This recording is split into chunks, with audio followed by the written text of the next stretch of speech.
김성구의 뉴스 브리핑. 도널드 트럼프 전 대통령이 2024년 대선 출마를 시사했으며 내년 중간선거에서 상하원 장악을 통해 큰 영향력을 행사할 것으로 예상되는 막대한 선거 자금도 갖고 있다고 워싱턴 이그제미너가 보도했습니다. 이 같은 보도는 트럼프 대통령이 어제 원 아메리카 뉴스에 찰스 헤링 사장에게 전화를 걸어 자신은 기분이 좋고 휴식을 취하고 있으며 미국을 우선시하겠다는 약속을 지킬 것이라며 그는 켈리 워드가 애리조나주 공화당 의장으로 남아있기 위한 투쟁을 지원한다고 말했다는 소식이 전해진 뒤에 나왔습니다. 원 아메리카 뉴스는 트럼프 대통령이 남부 국경을 포함해 우리나라에서 벌어지고 있는 일들을 보고 실망했다면서 그가 할 수 있는 곳에서 계속해서 싸울 것이라고 말했다고 전했습니다. 케빈 메카시 하원 공화당 원내대표가 민주당은 통합을 원하고 있다고 말하지만 그들이 진짜 원하는 것은 순종이라며 바이든이 취임 첫날 내린 행정조치들에 대해 비판했습니다. 메카시 의원은 어제 트위터에 올린 동영상을 통해 통합을 말할 수는 있지만 진보적인 민주당 의제를 미국의 우선순위인 양 위장할 수는 없다고 말했습니다. 메카시 의원은 키스톤 XL 송유관 계획을 중단하는데 무슨 통합이 있냐며 일자리를 없애고 에너지 비용이 올라간다고 지적하고 취임 첫날 파리기후 협정과 세계보건기구에 재가입하기로 한 것에 무슨 통합이 있냐며 중국은 더 강해지고 우리를 경제적으로 이용하고 있고 세계보건기구는 코로나에 대해 우리에게 거짓말을 했다고 비난했습니다. 그러면서 왜 취임 첫날 그런 데다 상을 줘야 했냐고 따져 묻고 그건 미국의 우선순위가 아니라고 꼬집었습니다. 메카시 의원은 미국인들이 진정 원하는 것은 일자리로 돌아가는 것이고 아이들을 학교로 보내는 것이고 백신을 전국에 배포하는 것이라며 그것이 공화당이 하려는 것이라고 말했습니다. 대통령 취임식 보안을 위해 파병됐던 주 방위군들이 의사당에서 쫓겨나 지하 주차장 콘크리트 바닥에서 잠을 자는 등 푸대접을 받은 것을 두고 의원들 사이에서 논란이 있다고 복수의 언론들이 보도했습니다. 이 같은 소식이 전해지자 텍사스의 그레그 에봇 주지사는 어제 트위터에 노리스 장군에게 텍사스주 방위군을 돌려보내라고 명령했다고 밝혔습니다. 플로리다주의 론 데산티스 주지사도 뉴햄프셔 주지사 크리스 서너누도 주 방위군을 즉각 복귀하라고 명령했습니다. 인터넷에 올려진 사진에는 5,000명의 병력이 갑자기 의회 의사당을 비우고 인터넷 수신도 안 되는 인근 주차장으로 쫓겨났는데 일부는 자동차 배기 가스를 흡입하고 있으며 이곳은 전기 콘센트가 1개, 욕실도 1개뿐이었고 밤에는 기온이 화씨 40도로 낮아졌다고 워싱턴 포스트가 전했습니다. 정치 전문지 폴리티코는 어제까지 100명 이상의 방위군이 코로나19에 양성 반응을 보였으며 수백 명이 인근 호텔에서 격리 중이라고 보도했습니다. 월스트리트저널도 거의 200명의 군인들이 코로나19에 감염됐으며 비좁은 휴식 공간과 근무 공간이 바이러스 확산의 원인이라고 보도했습니다. 상원규칙위원회는 방위군이 적절한 코로나19 예방 조치를 시행하는지에 대한 우려를 조사하고 있다고 폴리티코는 전했습니다. 한편 방위군 사령부는 전국에서 약 2만 6천 명의 군대가 지원됐으며 현재 1만 600명의 병력이 근무 중인데 5일에서 10일 이내에 1만 5천 명 병력을 복귀시키고 1월 말까지 약 7천 명이 지원을 제공할 것이라고 밝혔습니다. 상원은 어제 바이든 행정부의 첫 국방장관으로 로이드 오스틴을 찬성 93대 반대 2표로 인준했습니다. 이로써 사상 첫 흑인 국방장관이 탄생했는데요. 미치 매코넬 상원 의원은 어제 CNN과의 인터뷰에서 대통령은 자신이 선택한 자격을 갖춘 주류 사람들로 조건을 채우는데 진정한 관용을 가져야 하기 때문에 오스틴의 찬성표를 던졌다고 밝혔습니다. 브라이트바트는 공화당 의원 5명이 투표하지 않았고 2명의 반대표가 있었지만 이런 가벼운 반발은 상원 공화당이 바이든 행정부에 협력하려는 의지를 보여주는 것이라고 평가했습니다. 상원 인사청문회에서 민주당 상원 의원들은 오스틴 장관이 군대에서 백인 우월주의자들과 극단주의자들을 근절하도록 압력을 가했고 오스틴은 그렇게 할 것이라고 맹세했습니다. 한편 공화당 상원 의원들은 중국에 대해 확고한 조치를 취해달라고 요구했습니다. 조 바이든은 모든 연방 건물과 부지에서 마스크 착용을 의무화한다는 행정명령에 서명했지만 정작 본인이 링컨 기념관을 방문했을 때에는 마스크를 쓰지 않은 것으로 알려져 구설수에 올랐습니다. 젠 사키 백악관 공보장관은 팍스뉴스 기자가 바이든이 자신이 내린 명령을 위반한 이유를 묻자 바이든은 역사적인 날을 가족들과 축하하고 있던 상황이었다며 지금 당장 걱정해야 할 더 큰 문제들이 있다고 말을 돌렸습니다. 한편 게이트웨이 푼딧은 젠 사키가 조 바이든과 민주당원은 법 위에 있기 때문에 규칙이 적용되지 않는다고 말한 셈이라고 보도했습니다. 중국 내 마스크 생산업체인 헬스박스의 사장은 지난 1월 미국에서 문의한 건수가 지난 12월 이후 2배로 늘었다고 말했다고 중국 공산당 기관지인 한구시보가 보도했습니다. 신문은 미국의 수요 증가가 조 바이든 대통령이 바이러스 억제를 위한 보다 효과적인 조치를 취하기 시작하면서 나온 것이라고 전했습니다. 그러면서 미국 코로나 바이러스 팬데믹으로 인한 사망자 수가 다음 달 50만 명을 넘어설 것이라고 바이든이 경고했다고 덧붙였습니다. 전직 중국 무역관리는 한구시보의 미국 바이어들이 FDA FDA에 수출 증명서가 없다는 것 때문에 중국 판매업자를 외면하곤 했지만 중국 마스크 시장이 워낙 뜨거워져 미국 바이어들이 필요한 모든 인증을 얻어서라도 중국 업체들을 돕겠다고 나서고 있다고 전했습니다.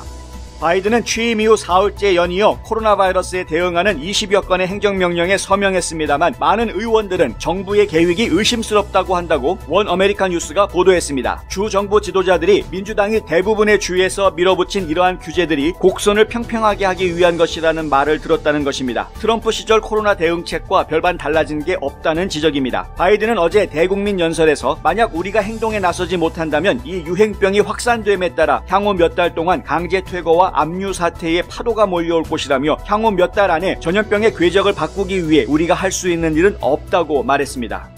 트럼프 행정부에서 코로나 바이러스 대응팀 코디네이터로 활동했던 데브라 벅스 박사가 바이든 대통령 취임식을 둘러싼 모임들이 치명적인 코로나19 슈퍼 전파 행사가 될 수 있다고 말했습니다. CBS 방송에 출연한 벅스 박사는 전국에서 온 방위군이 마스크도 없이 생활하며 먹고 있다고 지적하고 이것이 가장 큰 걱정거리라고 말했습니다. 감염자가 있다면 대부분은 증상을 보이지 않은 젊은 층이기 때문에 2만 5천에서 3만 명에 달하는 이들이 마스크 착용도 안 하고 먹는 것은 위험하다는 것입니다. 벅스는 실내에서 마스크를 쓰지 않는 모임은 괜찮지 않다며 하지만 미국인들은 실수를 하게 될 것이라고 말하고 우리 모두가 실수를 할 수 있는데 실수를 했다면 검사를 받고 취약계층에 마스크를 주고 자신이 노출되고 감염됐다고 가정하고 행동하라고 조언했습니다.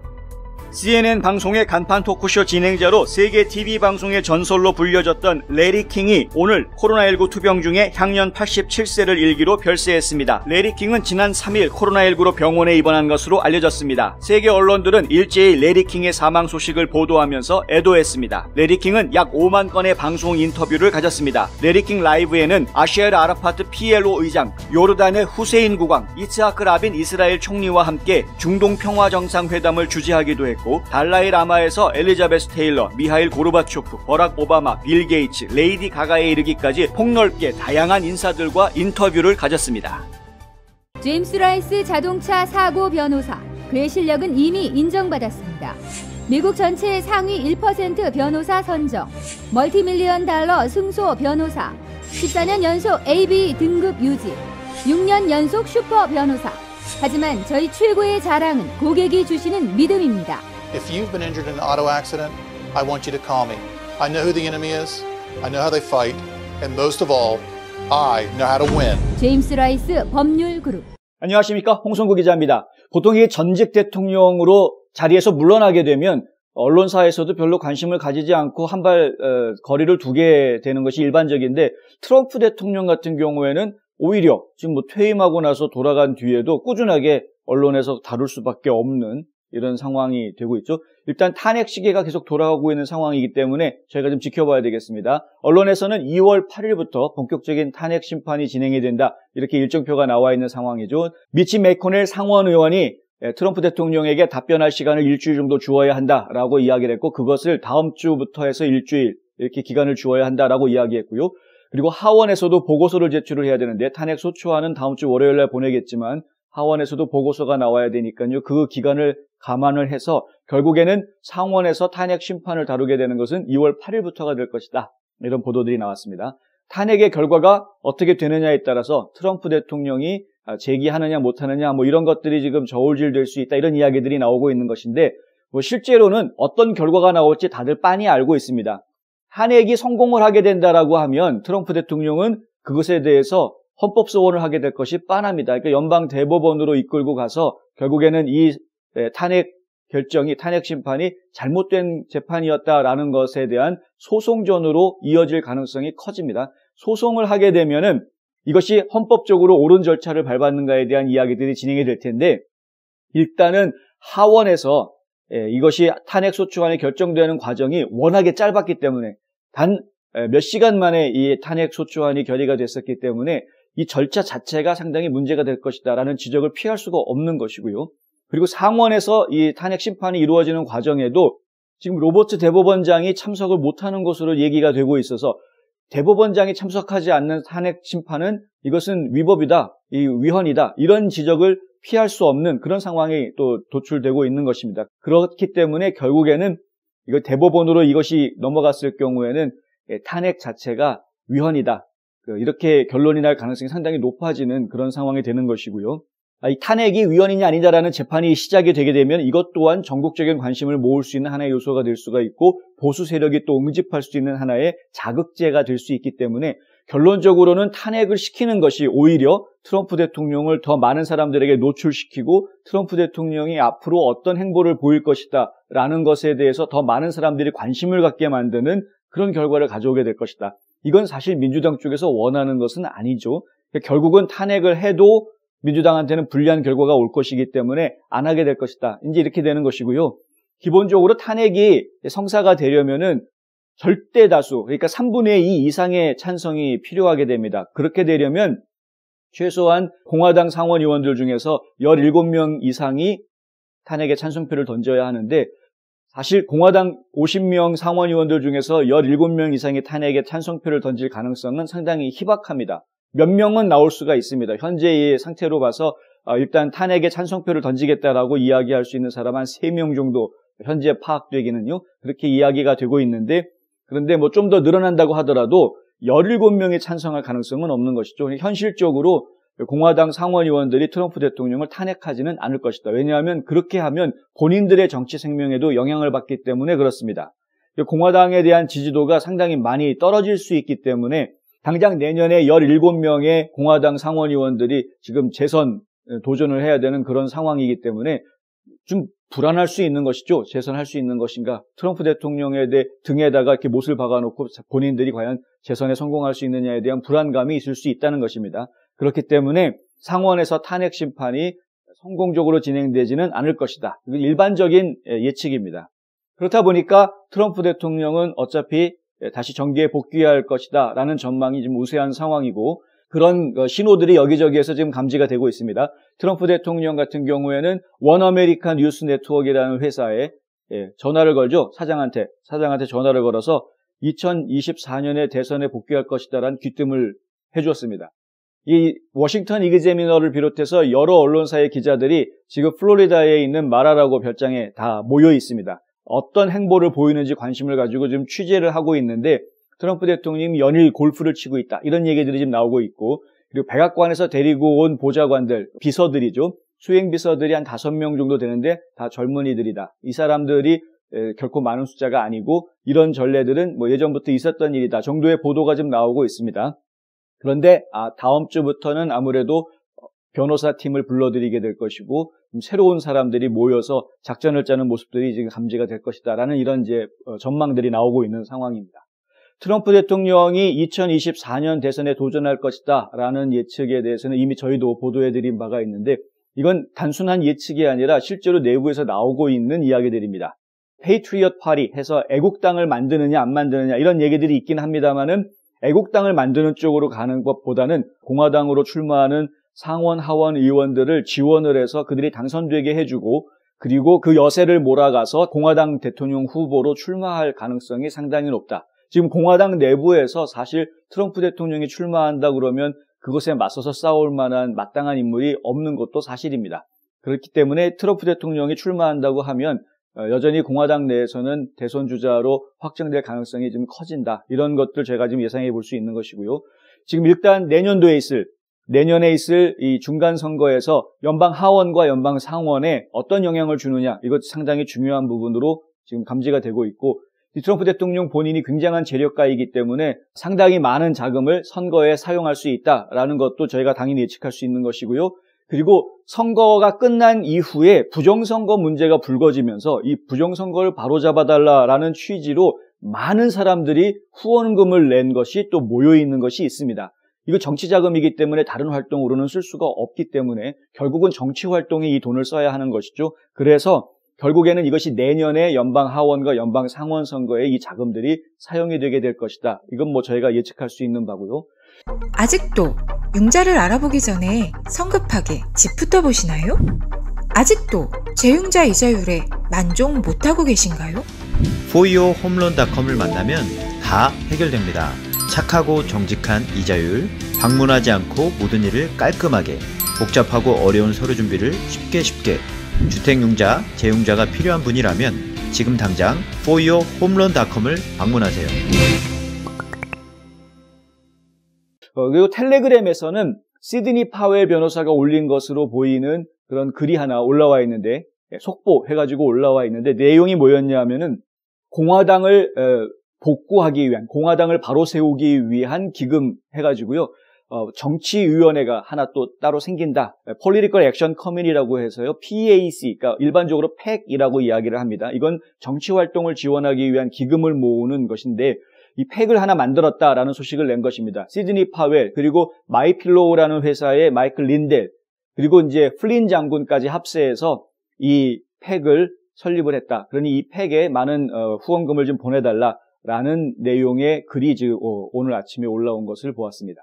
그러니까 지금 시드니 파웰 변호사와 플린 장군, 그리고 이 린델 사장을 중심으로 해서 뭔가 하나의 또 폴리티컬 액션 커미티가 만들어진 것이죠. 그래서 기금 모금 활동을 전개를 하게 될 것이고, 그렇게 해서 모이게 된 기금들은 결국은 공화당 의원들을 지원하는 비용으로 쓰이게 될 것인데, 아무 공화당 의원들이나 지원하는 것이 아니라 트럼프 대통령을 도왔던, 트럼프 대통령을 지지했던 그런 공화당 의원들, 겉으로 표현할 때에는 헌법을 수호하는 공화당 의원들이라고 이야기합니다. 그러면서 대통령이 단임 임기로 끝나게 그렇게 도와주지 않은, 바꿔서 이야기하면은 트럼프 대통령을 지지했던 공화당 의원들을 돕겠다라는 그런 것으로 좀 풀이가 되는 것이죠.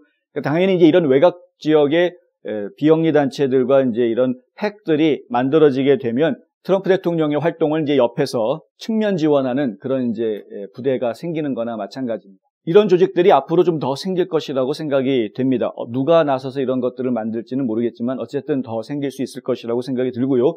2022년에 주로 이제 경합주 지역들을 중심으로 해서 어떻게 하면 이제 공화당 후보들이 민주당 의석을 더 빼앗아 오느냐 하는 부분에 집중해서 일이 진행이 될 것이고, 그건 그것대로 진행이 되고, 또 한편으로는 앞서 말씀드린 대로 부정선거에 대한 그런 규명 노력, 그리고 이 선거법을 바로잡기 위한 주의회 차원의 노력들을 지원하는 활동, 이런 것들이 이제 진행이 될 것입니다.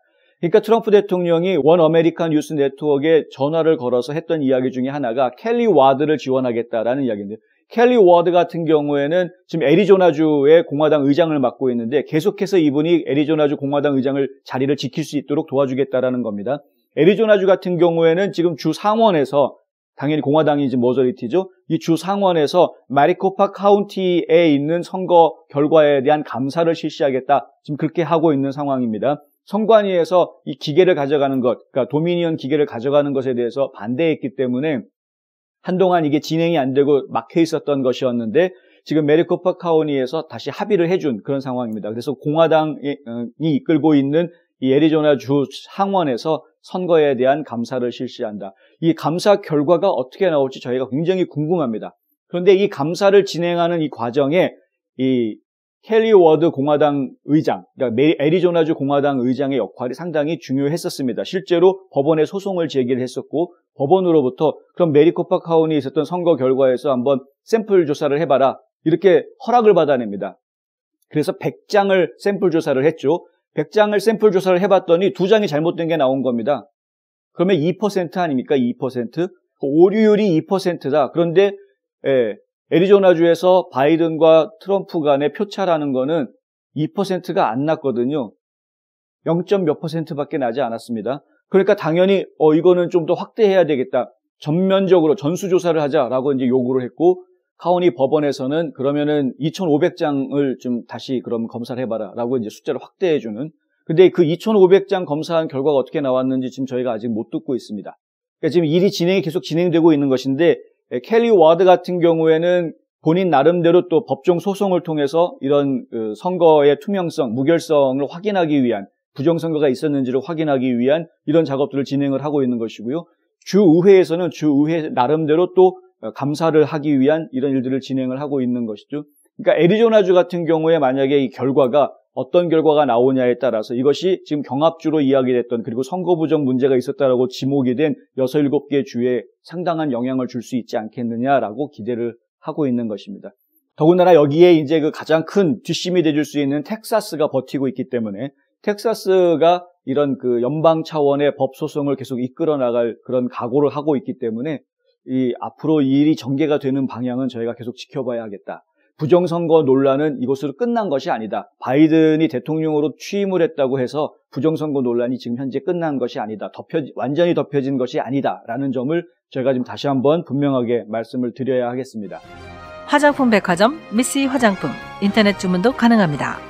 고객의 꿈을 실현하는 은행 메트로시티은행. 감기 환자를 위한 출입구 따로 있습니다. 김시현 내과. 워싱턴 DC에서는 주 방위군에 대해서 너무 푸대접했던 거 아니냐라는 논란 때문에 지금 약간 시끌시끌했습니다. 지금은 다시 자리를 잡아서 좀 안정이 된 것 같기는 한데, 조 바이든 대통령 취임식에 무슨 엄청난 소란이 있을 거다 하도 엄살을 부려가지고 전국에서 주 방위군을 다 보내주지 않았습니까? 2만 6천 명이 넘는 방위군이 이 워싱턴 DC에 집결을 했는데, 이 주 방위군들은 각 주에서 다 보내준 겁니다. 50개 주, 거기에 미국령으로 있는 3개 지역까지 모두 다 포함해서 각각 다 군대를 보내줘가지고 이 대통령 취임식이 혹시도 있을지도 모르는 안전 문제에 대처하겠다 해서 보내준 거였는데, 그럼 본인 취임식을 도와주겠다고 보내줬으면은, 그러면은 민주당 쪽에서 혹은 바이든 행정부 쪽에서 좀 잘 챙겨줬어야 하는데, 이게 지금 그렇게 되지 않죠. 오히려 그 군인들이 의심스럽다, 혹시 무슨 극단주의자들이라든가 백인 우월주의 단체들과 연결된 것은 없는지 확인해 봐야 되겠다 그러면서 다 신원조회하지를 않나? 결국에는 이 사람들 취임식 딱 끝나고 났더니 바로 그 다음날 의사당 안에 있지 말고 밖으로 나가라고 다 내쫓았습니다. 명령이 떨어졌습니다. 그래서 유일하게 휴식 공간을 가질 수 있는 것이 의사당 안이었는데, 거기에서 쫓겨나가지고 지금 밖으로 나가니까 갈 데가 없는 것이죠. 결국 간 곳이 주차장으로 가게 된 것이었고, 지하 주차장이 그나마 바람을 피할 수 있는 곳이었기 때문에 지하 주차장으로 이 인력들이 옮겼는데, 그 수가 무려 5천 명이나 됐다고 합니다. 5천 명의 병력이 지하 주차장으로 옮겨왔는데 바람은 피할 수 있었지만 콘크리트 바닥에서 누워서 자야 되는 이런 상황이 도출이 된 것이고요. 그리고 워싱턴 포스트, 다른 신문사도 아니고 워싱턴 포스트에서 이런 보도가 나왔는데, 그 안에 보니까 전기 꼽는 플러그 하나밖에 없었고 화장실도 하나밖에 없더라는 겁니다. 화장실 하나에 전기 플러그 꼽는 데는 하나밖에 없고 인터넷도 제대로 터지지 않는 이런 곳에 군인들 5천 명을 다 집어넣은 이런 상황이 됐다는 것이죠. 그나마 의사당 건물 안에 있을 때는 좀 따뜻하게 지낼 수 있었던 군인들이었는데, 이 지하주차장으로 나가고 보니까 이 한밤중에는 화씨 40도로 이 기온이 떨어졌다. 화씨 40도 그러면은 혹시 섭씨 쓰시는 분들은 이게 몇 도인가 계산해 보시면 나오겠지만은요, 냉장고 안에 있는 거나 마찬가지인 상태로 기온이 떨어지는 이런 상황인 것이죠. 아무리 젊은 군인들이라고 하지만 이런 식으로 푸대접해서야 되겠는가. 이 소식을 들은 트럼프 대통령은 그 군인들 거기 있게 하지 말고 우리 호텔 쓰게 해라. 워싱턴 DC에 트럼프 호텔이 있습니다. 그 트럼프 호텔로 보내라 그래서 병력 중에 일부는 또 트럼프 호텔에서 숙박을 한 것으로 저희가 그렇게 들었고요. 이 소식이 전해지니까 국회의원들이 이제 난리가 났죠. 아니, 누가 그런 명령을 내렸냐 그럽니다. 그런데 지금까지 누가 그런 명령을 내렸는지 아직까지도 확인이 되지 않고 있습니다. 누군지 알았지만 밝힐 수 없는 사람이 내린 명령이었겠죠.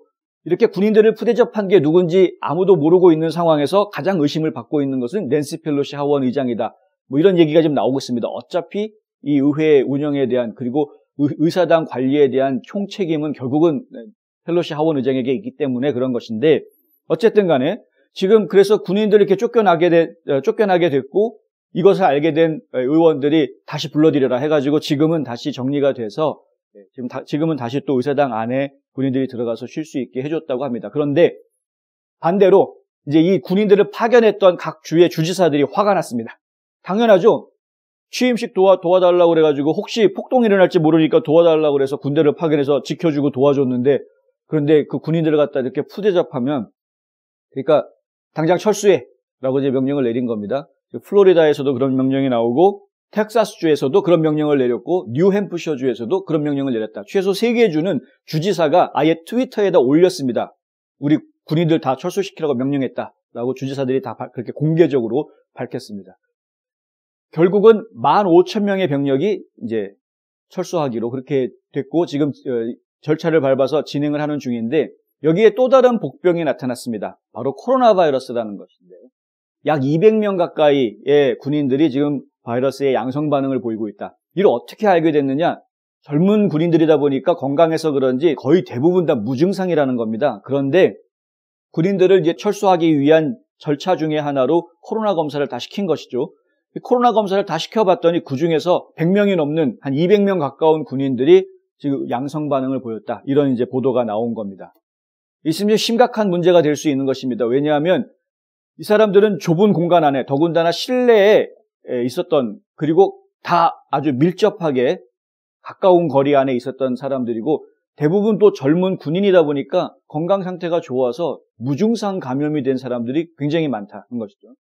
그러니까 모르고 있는 겁니다. 저 사람이 코로나 바이러스에 감염됐는지 전혀 몰랐고 본인도 몰랐고, 근데 그러면서 같이 지냈던 것이죠. 마스크 착용하지도 않고 그냥 거기서 한 공간에서 밥을 먹고, 혹시 사진들 보신 분들 아시겠지만 국회의원들이 수고한다 고맙다 그러면서 이 피자 같은 거 배달하고 하지 않습니까? 그러니까 그걸 먹을 때는 마스크를 벗을 수밖에 없죠. 그러니 의사당 건물 안에서 그렇게 마스크 벗고 서로 먹고 했는데 그중에 코로나 바이러스 환자가 있었던 겁니다. 그러니 이 의사당도 이게 안전하지 않은 그런 상황이 된 거 아닙니까? 거기에 또 데보라 벅스 박사 같은 경우에는 취임식 날 있었던 취임식 행사뿐만이 아니라 그것을 축하하기 위한 여러 가지 행사들이 주변에 열렸었는데, 워싱턴 DC에서 열렸던 여러 가지 취임식 날 축하 행사들이 코로나 바이러스를 빠르게 전파하는 슈퍼 전파 행사들이 됐을 가능성이 크다. 이런 말을 또 합니다. CBS 방송에 나와서 그런 이야기를 했는데요. 실제로 군인들이 이 마스크를 쓰지 않은 채로 움직이고 그리고 또 사람들과 같이 밥을 먹고 하는 부분들 상당히 걱정된다. 그런 모습들을 보고 매우 걱정스러웠다. 그렇다면은 결국 워싱턴 DC에서 이 대통령 취임식을 중심으로 한 여러 가지 주변 행사들, 이런 모든 것들이 다 합쳐져가지고 코로나 바이러스가 급속하게 퍼지는 슈퍼 전파가 그 안에서 이루어졌을 가능성이 있다. 이런 이야기를 이제 하는 것이죠. 하여간 이 대통령 취임식은 시작 전부터 끝나고 난 뒤까지 잡음이 끊이지를 않습니다. 어떤 상황들이 진행되는지 제가 봐야 되겠습니다. 50개 주에서 모여든 군인들인데 그 안에서 코로나 바이러스 환자가 있었고 전파가 있었던 것으로 예상된다. 그런데 이 사람들은 지금 다시 본인이 파견됐던 50개 주로 다시 돌아가게 됩니다. 그러니 이것이 전국으로 코로나 바이러스가 퍼지는 그런 효과가 좀 있는 것 아니냐라는 걱정들이 지금 나오고 있는 것입니다. 경험과 실적이 증명하는 김효지 부동산 전문인. 학자금과 대학 입시 상담은 AGM 인스티튜트. 불타는 곱창이 해서 정말 맛있는 불타는 해물찜. 어제 상원 인사청문회에서는 국방장관에 대한 인준이 이루어졌습니다. 찬성이 93표가 나왔고 반대가 2표, 그리고 기권이 5표가 나왔는데 반대 2표, 기권 5표 모두 다 공화당 쪽에서 나온 것이고요. 바꿔서 이야기하면은 공화당 50명 중에서도 43명은 찬성표를 던졌다라는 이야기가 됩니다. 그러니까 거의 압도적인 찬성으로 국방장관이 이제 선정이 됐다. 로이드 오스틴이라는 국방장관이 새로 탄생을 했는데 미국 역사의 첫 흑인 국방장관이다 해서 지금 주목을 받았습니다. 이 국방장관 인사청문회에서 저희가 신경 썼던 것이 뭐냐면 공화당 쪽과 민주당 쪽 의원들이 질문하는 내용이 좀 달랐다. 요구하는 내용들이 좀 달랐다 하는 부분입니다. 민주당 쪽 의원들 같은 경우에는 이 군대 내부 단속, 이걸 굉장히 중요하게 생각하는 모습을 보여줬습니다. 그래서 군인들 사이에서 백인 우월주의자라든가 극단주의자들이 군인들 안에 섞여 있지 않도록 각별히 좀 신경을 써달라라고 신신당부를 했고요. 상당히 중요하죠. 왜냐하면 저희가 여러 가지 사태를 보고 있는데 안티파들이 일으키는 폭동이라든가 혹은 블랙 라이브스 매터 운동을 일으키는 사람들이 일으키는 폭동들, 그리고 또 백인 우월주의 단체들도 마찬가지죠. 그 사람들이 일으키고 있는 폭력적인 그런 모습들을 보면은 밀리티아 해가지고 이제 무장 민병대 이렇게 나오는 이야기들을 보면은 그 구성원들이 상당수가 전직 군인들인 경우가 많습니다. 그러니까 실제로 군 부대에서 훈련을 받고 실전 배치까지 했었던 전직 군인들이 이런 민간 무장단체들을 이끄는 그런 모습들을 저희가 많이 봐왔기 때문에 사실 군대 내에서 이렇게 극단주의자들이라든가 백인 우월단체라든가 이런 사람들이 함부로 군대 안에서 훈련받게 한다거나 군대 안에 포함이 되어 있도록 하는 것은 옳지 않다라는 지적이 나올 법도 하죠. 그런데 일단 극단주의자들이라는 표현도 저는 사실 마음에 안 드는데 그냥 안티파라고 얘기하면 될 거를 왜 극단주의자라고 자꾸 얘기하는지. 하여간 어쨌든 간에 그런 것들 좀 막아달라 이렇게 이야기를 신신당부를 한 것이고요. 내부 단속 잘해달라는 것이죠. 그런데 공화당 쪽에서 이 새 국방장관한테 요구한 것은 중국을 좀 제대로 견제해달라라는 것입니다. 중국에 대해서 아주 확고한 조치를 취할 수 있게 강하게 대처해달라라고 이야기한 것입니다.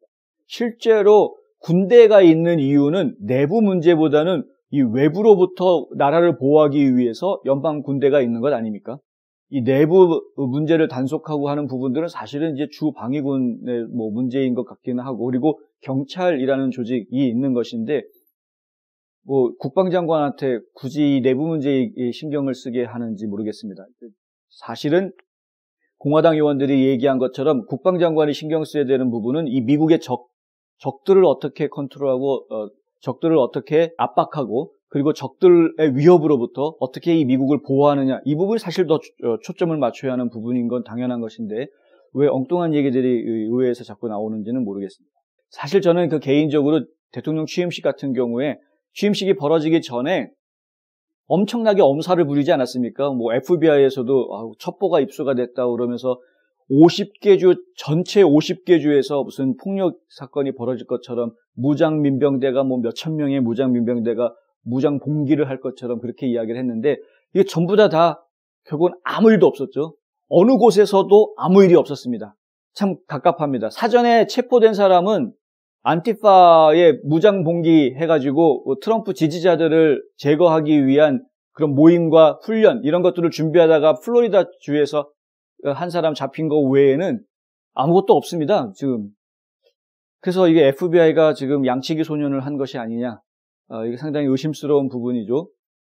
근데 그래 놓고서는 또 지금 상원에서 민주당 의원들이 하는 이야기가, 새 국방장관한테 하는 이야기가 외국의 적국들로부터의 위협에서 막아달라 이런 부탁을 하는 게 아니라 좀 군대 안에 백인 우월주의자라든가 극단주의자가 들어가지 않도록 좀 해달라. 이런 이야기를 하는 것은 결국에는 지금 민주당이 어떻게 해서든 모든 미국 내에 있는 국민들에 대한 통제를 좀 더 강화하겠다라는 것이 아니냐로 이해되는, 그것 외에는 이해가 되지 않는 그런 상황인 것이죠. 심지어는 군대까지도 컨트롤을 할 때 이 미국 내에 있는 국민들을 제어하는 수단으로 컨트롤하려고 하는 것이 아니냐. 이 민주당이 지금 보이고 있는 행태들이 저희가 의심스러운 부분들이 상당히 많다라고 예전에도 말씀을 드렸는데, 이 부분 저희가 신경을 안 쓸 수가 없다는 것이죠. 어떻게 해서든 국민들을 규제하고 통제하려는 쪽으로 움직인다고 하면 그러면 이것이 미국이냐? 이런 불만이 안 생길 수가 없는 겁니다. 그러면서 지금 바이든 대통령이 요즘 구설수에 올라있는 이야기를 제가 얘기를 안 할 수가 없을 것 같습니다. 분명히 본인이 취임하자마자 제일 먼저 서명한 것 중에 하나가 뭐였냐면 전 연방정부의 건물, 그리고 전 연방정부의 영토, 부지 이런 곳에서는 마스크 착용 100% 해라. 연방 공무원들 무조건 다 마스크 착용해라. 이렇게 다 명령을 내렸는데, 그렇게 행정명령을 내렸는데 정작 본인은 링컨 기념관을 방문하는 기간 동안에 마스크를 쓰지 않아서 구설수에 올랐습니다. 링컨 기념관도 당연히 연방정부 재산이죠. 그런데 왜 마스크를 쓰지 않았느냐라고 팍스뉴스 기자가 백악관 대변인한테 질문을 했습니다. 그런데 이 백악관 대변인이 하는 이야기가 그거는 그냥 무슨 축하하는 행사에 참석했던 거였기 때문에 그렇다. 이런 식으로 말을 얼버무리고, 그리고 전혀 엉뚱한 그 마스크 착용을 의무화한 명령을 내렸던 것은 그것이 당연히 국민들에게 다 좋은 것이기 때문에 그런 명령을 내렸던 거였다. 이런 식으로 핀트가 안 맞는 이야기를 하고, 그리고 나서 맨 마지막에 한 이야기가 지금 당장 걱정해야 될 더 큰 문제들이 많이 쌓여 있다. 마스크 얘기하지 말라는 이야기죠. 그냥 그리고 넘어가 버립니다. 이게 뭐냐 이거죠. 또 게이트웨이 푼딧 같은 언론사들은 이게 아주 극우 언론사인데, 이 언론사 같은 경우에 기사에다 어떻게 썼냐면 이거는 조 바이든이나 민주당원들은 법 위에 있기 때문에 규칙은 지키지 않아도 된다라고 얘기한 거 아니냐, 이런 식으로 이제 기사가 나옵니다. 저희가 봤을 때도 상당히 좀 우려스러운 그런 부분인 것이죠. 남도 아니고 대통령이 본인이 직접 서명한 행정명령이 있는데 본인이 명령 내린 것을 본인이 지키지 않는다라는 것은 상당히 이율배반적인, 언행일치 안 되는, 표리부동한, 오늘 사자성어 잘 되네요. 이런 모습을 보여서는 안 된다는 겁니다. 적어도 한 나라의 지도자가 국민들한테 신임을 얻기 위해서는 본인이 한 말에 대한 책임을 지는 모습을 보여주어야, 본인이 한 말에 대해서 실제로 행동에 옮기는 모습을 보여주어야, 그래야 신뢰가 가는 것이죠. 트럼프 대통령 얘기를 해서 미안합니다만은 트럼프 대통령에 대해서 많은 분들이 초기에 걱정을 많이 했고 과연 제대로 직무를 수행할 수 있겠느냐 우려를 많이 했던 것이 사실입니다. 그런데 4년을 지나오면서 많은 사람들이 하는 짓은 미워도 본인이 했던 말을 지키고 있는 것이니 어떻게 막을 방법은 없지 않느냐라는 이야기들이 푸념처럼 많이 나왔었습니다. 무슨 얘기냐 하면 본인이 한 약속을 계속 지키고 있었다라는 것이죠. 공약사항 중에 거의 대부분을 다 실행에 옮겼습니다. 사실 이 평가 점수로 이야기하면 굉장히 높은 점수를 받을 수밖에 없는 그런 상황이었습니다. 공약 이행도라는 점수를 준다고 하면. 이 장벽 같은 경우에도 장벽 건설하겠다라고 예전부터 말은 있었지만은 실제로 그걸 행동에 옮겼던 거는 트럼프 대통령밖에 없었던 것이고요. 이민 정책도 이거 바로잡기 위해서는 일단은 막아놓고 그리고 이민 정책을 바로 고쳐야 한다라는 이야기들이 과거에도 있었지만은 어느 공화당 대통령들도 감히 하지 못했던 것을 트럼프 대통령은 했죠. 국민들한테 그렇게 약속을 했었으니까. 그러니까 본인이 약속했었기 때문에 행동으로 옮기는 겁니다. 물론 본인의 신조가 그렇기 때문에 옮겼겠지만 어쨌든 약속을 지켰다라는 것이죠. 이게 중요한 겁니다. 지도자 입장에서는. 본인이 한 약속을 지켜야 그래야 국민들이 그것을 보고 신뢰감을 가지고 그 지도자를 따를 수 있게 되는 겁니다. 그러니 이 지금 취임한 지 이제 3일밖에 되지 않았는데 벌써부터 취임 첫날 본인이 행정명령 내려놓은 거를 본인이 바로 지키지를 않는다. 이런 모습을 보여주는 것은 말 그대로 구설수에 오를 수밖에 없는 모습입니다. 좀 더 신중했으면 좋겠습니다. 지난번에 정부 조직이라는 것에 대해서 말씀을 드렸지만 정부는 국민들 위에 군림하는 지배 조직이 아닙니다. 국민들 밑에서 국민들을 섬기는 서비스를 제공하는 서비스 기관입니다. 왜 그렇게 본인의 본분이 무엇인지 모르는 그런 행동들을 보여주느냐. 매우 염려된다. 그리고 백악관 대변인이 기껏 한다는 이야기는 더 큰 현안이 있기 때문에 블라블라블라 이렇게 되는 것인데 지금 바이든 대통령에게 있어서 국민들을 통합하는 이미 양분화돼가지고 찢어져 있는 국민들을 통합하는 것 이상으로 더 큰 현안이 어디에 있습니까? 그것보다 더 큰 현안이 있을 수가 없다. 가장 큰 부분은 지금 트럼프를 지지했던 국민들, 바이든한테 반대했던 국민들, 사실은 바이든에게 표를 주었던 국민들의 상당수도 반 트럼프였기 때문에 바이든한테 표를 주었던 사람들이 상당수 있다는 걸 저희가 알고 있는데 결국은 바이든 대통령 입장에서는 본인을 지지하는 진짜 본인의 지지층은 상당히 적다라는 것을 알고 있어야 하는데 그런데 국민들을 좀 통합하자라는 말만 그렇게 해놓고 그런 국민들, 본인을 신뢰하지 않고 있는 국민들한테 신뢰감을 사기 위한 행동들을 하지 않는다라고 하면 이것이야말로 지금 뭔가 큰 착각 속에 빠져 있는 것이다. 지금 바이든 대통령의 주변에 있는 참모들이 과연 이 민심을 제대로 전달하고 있는 것인가 의심스러울 수밖에 없다라는 것입니다. 축배를 마시기 바쁜 때인 건 압니다. 이제 시작한 지 3일밖에 안 됐으니 아직도 축배에 취할 수 있는 타임이기는 합니다. 그런데 그 일반적인 상황에서나 그런 것이죠. 지금 바이든 대통령 같은 경우에는 본인이 취임식을 가지기까지 일반적이었던 상황이 하나도 없었습니다. 매우 특수한 상황 속에서 대통령의 취임을 했다는 것을 본인이 알고 있어야 합니다. 그래서 이런 지적도 나오는 게 아닌가 싶습니다. 한 곳에서 시작되는 안정된 미래, 선우앤선우 종합보험. 고객과 직원을 지켜주는 스니즈가드. 지금 주문하세요. 베너앤프린트. 많은 분들이 기억하고 계시겠지만은 조 바이든 대통령은 대선 후보 시절에 계속해서 트럼프 대통령의 코로나 바이러스 대응책에 대해서 비판하는 그런 입장을 계속 취해왔었죠. 그러면서 굉장히 많은 사람들이 감염이 되고 굉장히 많은 사람들이 죽어가고 있는데 도대체 트럼프 행정부에서는 여태까지 뭐 하고 있었느냐, 당신이 잘못해서 이렇게 된 것 아니냐, 이런 비판을 아주 끊임없이 계속 내뱉었습니다. 대책이 없다. 트럼프 행정부는 도대체 아무런 대책이 없다.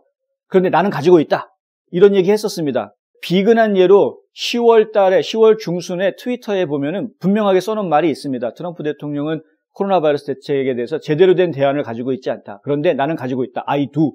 이렇게 딱 정확하게 분명하게 이야기를 했었는데 실제로 대통령에 취임하고 난 다음에 한 행동들을 보면 트럼프 대통령 때하고 뭐가 다른가? 트럼프 행정부에서 했던 코로나 바이러스 대책과 과연 다른 게 무엇이 있나? 잘 모르겠다는 거죠. 말로는 100일 안에 1억 명이 예방접종을 받게 하겠다. 그런데 말로 이야기하자 그러면 트럼프 대통령은 3월 말까지 전 국민이 예방접종 받게 하겠다라고 말했었습니다.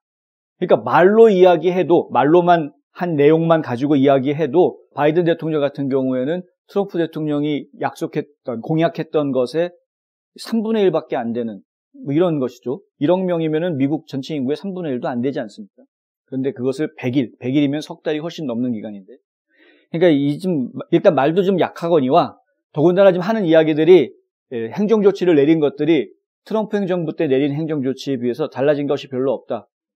뭐 국방물자 조달법 이런 것들을 조금 더 강화해서 다른 회사들이 좀 더 참여하게끔 하는 그런 정도, 뭐 마스크라든가 뭐 면봉이라든가 이런 것들 더 만들어내게끔 하겠다. 뭐 이런 거 외에는 좀 다른 게 없는 거죠. 그리고 저희가 확실하게 보는 거는 봉쇄 조치를 돕는 봉쇄령을 내리기에 수월하게 해주는 그런 조치들은 많이 보이는데 실제로 코로나 바이러스에 대응하는 그런 모습들이 뭐가 있나 싶은 점이 있습니다. 아니나 다를까 어제 조 바이든 대통령 대국민 연설을 하는데 거기에서 이런 이야기를 합니다. 향후 몇 달 안에 전염병의 궤도를 바꾸기 위해서 우리가 할 수 있는 일은 없다. There's nothing. 할 수 있는 게 없다라고 본인 스스로 그렇게 이야기를 했다는 것이죠. 이게 도대체 할 말인지 참 갑갑하게 짝이 없습니다. 일단 코로나 바이러스가 지금 계속 확산되고 있는데 몇 달 안에 이것 때문에 강제 퇴거를 당하거나 압류 사태가 아주 많이 발생할 거다. 하나의 웨이브, 그러니까 큰 파도처럼 밀려올 거다 이거죠. 지금 이 얘기를 하는 이유는 결국은 지금 본인이 지난주에 발표했던 코로나 바이러스 경기 부양법안 이것을 지금 빨리 의회가 통과시켜달라라고 요구하는 것입니다. 행동해달라. 행동하지 않으면 지금 난리 난다. 자꾸 그 얘기를 하는 거예요. 지난주에 본인이 발표했던 걸 1조 9천억 달러 규모에 달하는 경기 부양 법안입니다. 그거를 빨리 시행해달라. 양적 완화를 빨리 시행해달라라고 주장하고 있는 것입니다. 그런데 양적 완화는 이미 작년에도 2번이나 했지 않습니까? 이미 2조 2천억 달러도 했었고 지금 9천억 달러도 했었고 3조가 넘는 돈을 지금 시중에 풀어놓은 그런 상황인데 근데 그것이 코로나 바이러스를 잠재우는 것은 아니지 않느냐 하는 것이죠. 그러면서 기껏 한다는 이야기가 할 수 있는 일이 없다. 이런 말을 하면 이게 참 곤란한 겁니다. 그러면서 지금 다 봉쇄령을 내리겠다라는 의지를 강하게 보이고 있고 봉쇄 조치를 내렸을 때에 필요할 만한 여러 가지 물자들을 지금 생산해내겠다. 이런 식으로 지금 가고 있는 것이죠. 그러니까 얼쑤 좋다라고 나오는 것이 어디입니까? 중국이죠. 중국에서 이제 어떤 보도가 나옵니까?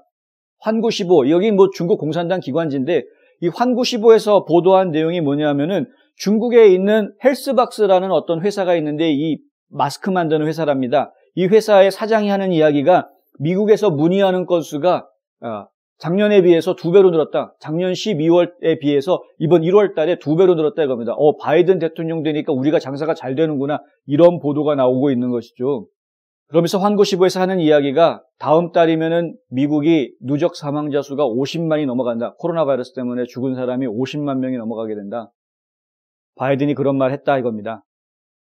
정신 똑바로 차려야 되겠습니다. 이런데도 우리가 중국을 적국이라고 생각 안 해야 하는 것인지 WHO에 계속 남아있어야 되겠다라고 이야기하는 것이 과연 옳은 것인지 지금 환구시보가 보도한 내용에는 앞서 저희가 보도해드린 대로 FDA에서 적절한 수출 증명서가 없다는 것 때문에 이 중국 업자들이 만드는 물건을 지금 다 외면을 해왔는데 FDA 승인이 받지 않은 물건들 가지고 와봤자 미국에서 제대로 팔리지도 않으니 그렇게 하지 않겠다라고 한 것인데 이게 지금 바이든 대통령 취임하고 난 다음에는 얘기가 좀 달라졌다라는 것이죠. 미국에서 중국 측에 지금 물건을 사러 간 바이어들이 하는 이야기가 필요하면 우리가 다 승인 받아다 줄게 이런 말을 지금 하고 있다라는 겁니다. 이런 내용들이 지금 환구시보에 나오고 있는 겁니다. 예전에도 말씀드렸지만 중국, 이 메이드 인 차이나라는 것이 찍혀져 있는 물건이 없어지면 완전히 없어지면 당장 생활에 불편을 겪는 나라가 한두 나라가 아닙니다. 미국도 그 중에 하나입니다. 당연히 이 지구촌 안에서 여러 나라들이 서로 협력하고 교류하고 사는 것은 건강하고 좋은 일이기는 한데 그런데 이 상황이 지금 그런 걸 이야기하고 있는 것이 아니죠. 지금 미국에서 중국발 코로나 바이러스 때문에 우리가 굉장히 고생을 하고 있는데 중국이 오히려 경제적인 이익을 보고 있는 이런 상황이 벌어진다. 이거를 과연 미국의 위정자들이 어떻게 파악해야 되느냐. 바이든 행정부에서는 메이드 인 USA를 어떻게 해서 더 늘리게 하겠다라고 이야기를 하지만 메이드 인 USA 제품을 사용하라라는 그런 행정명령은 아직까지 없습니다. 일자리 더 늘리겠다라는 이야기는 했지만 결론적으로 지금 첫날 내린 키스톤 XL 송유관 중단, 이게 라이센스 취소 이것 때문에 일자리는 오히려 더 줄어들게 생겼습니다. 처음에 취임을 하자마자 이게 며칠 되지도 않았는데 이렇게 여러 가지 잡음들이 나오는 그리고 본인이 한 말을 본인이 지키지 않아서 구설수에 오르는 그리고 지금 미국 내에서 이루어지고 있는 여러 가지 조치들이 오히려 그 문제의 근원을 제공했던 중국이라는 나라에서는 호재가 됐다라는 그런 소식들이 전해지는 갑갑한 주말입니다. 웃을 수 있습니다. 울 수도 있고요. 감격할 수도 있습니다. 바로 음악 때문에. 박평강의 콘서트 토크에서 확인하시죠. 어제 제가 말씀드렸던 대로 내일 저녁 6시에는 동부표준 시간으로 내일 저녁 6시에는 뉴스앤포스트가 미주 한인문화재단이 기획한 박평강의 콘서트 토크를 생중계해드립니다. 콘서트 토크의 첫 연주자로 무대에 오르는 분은 장윤경 피아니스트. 이 피아노 연주도 뭐 당연히 일품이지만 장고와 함께 콜라보레이션하는 그런 연주도 함께 소개가 됩니다. 좀 더 관심을 가지시고 지금 지켜봐 주시면 흥미로운 연주가 되지 않을까 기대를 하고 있습니다. 홍성구의 뉴스 브리핑은 여기까지 하겠습니다. 저는 다음 주에 다시 찾아뵙겠습니다. 시청해 주셔서 감사합니다.